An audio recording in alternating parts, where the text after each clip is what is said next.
Pastor Ma, I know that you're excited about the youth ministry for the fall season. Yes, we have a great program getting started. We have Trek and Flame for fellowship, and of course, worship and Sunday school. Please tell us more about the Sunday school. Thank you for asking about the Sunday school.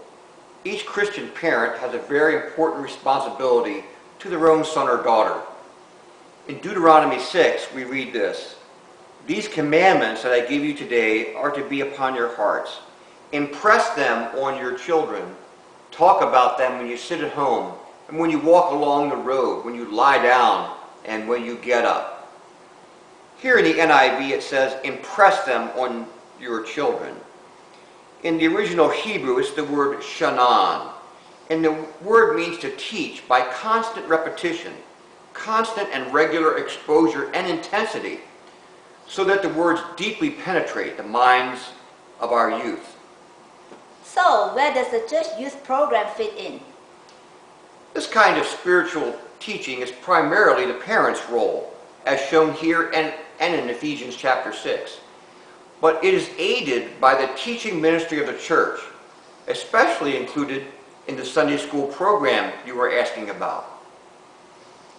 A current misunderstanding is that our youth should be free to choose whether or not they participate in this ministry.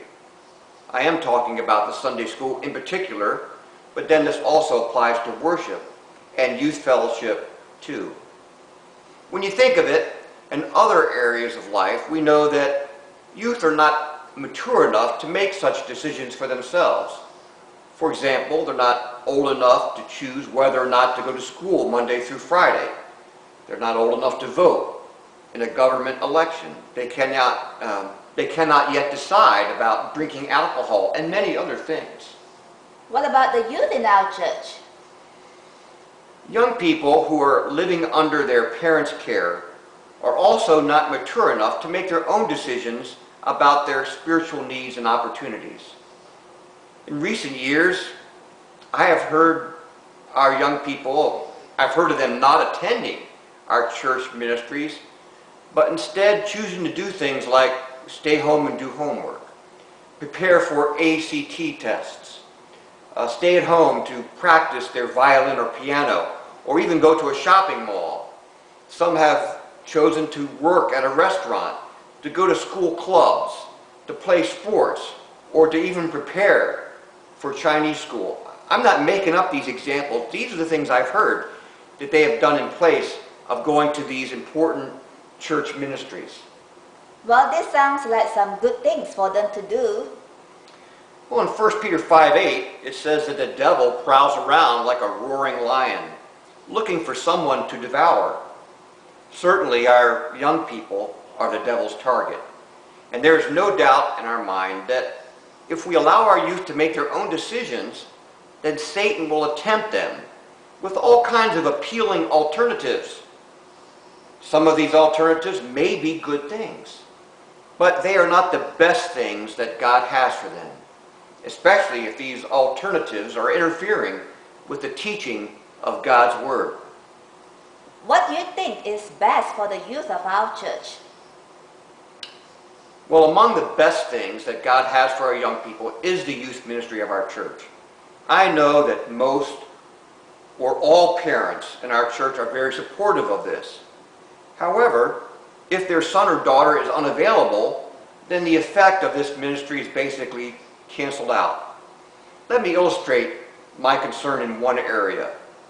Over the summer months, I have observed that less than half of our church youth have been attending Sunday school, well, on an average Sunday. So where are most of the youth and teenagers on Sunday morning at 9:30 a.m.? Personally, and also as pastor, I think they should be in Sunday school. Well, what's in the Sunday school for this coming fall season? Great question. Starting this coming Sunday, there are 3 classes for the youth at 9:30 a.m. Brother Alan Yang will be teaching the 7th and 8th graders.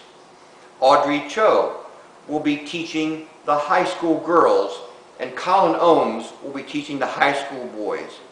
These teachers are appointed and dedicated to instructing the youth in God's holy word.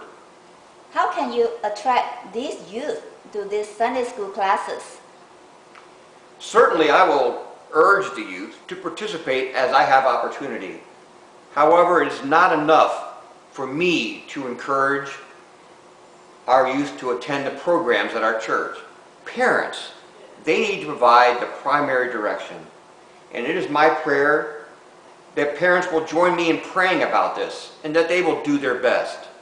May the Spirit of God work mightily in the hearts of both parents and youth to really be involved. And may God give His blessing.